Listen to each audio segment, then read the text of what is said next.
we also see external forces playing somewhat of an important role on the continent. For example, we've seen the indictment of Omar al-Bashir, president of Sudan, by the International Criminal Court. And yet the African Union has distanced itself from this position. It seems slightly incongruous for people who are signatories to the statutes that form this court to back away. And you've also been central, I believe, in that decision. We Africans, we sit with these African problems. We have to solve them ourselves.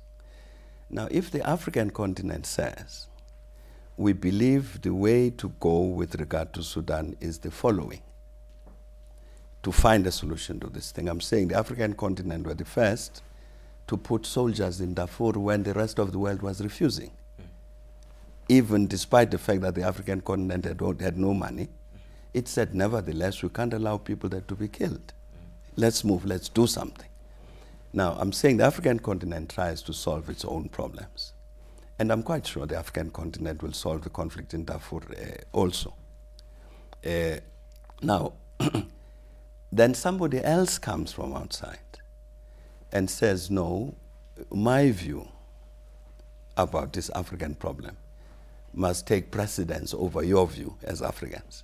I think it's wrong. But yet, Mr. President, I'm so moved by the violence, the conflict in many parts of our continent. And you yourself have been engaged in a lot of peacemaking and indeed peacekeeping efforts on the continent. Is there anything that can mark us as distinguished from this legacy of violence that we see?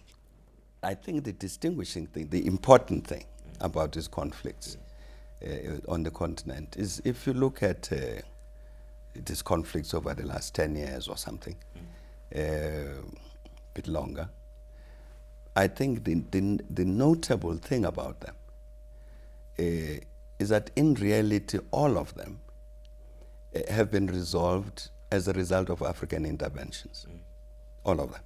Whether it's Sierra Leone or Liberia or the Congo or Zimbabwe or Burundi and so on. But it's a reflection of, as I'm saying, that cohesion on the continent, where the continent says, these are African challenges, and we, the Africans, have to solve them.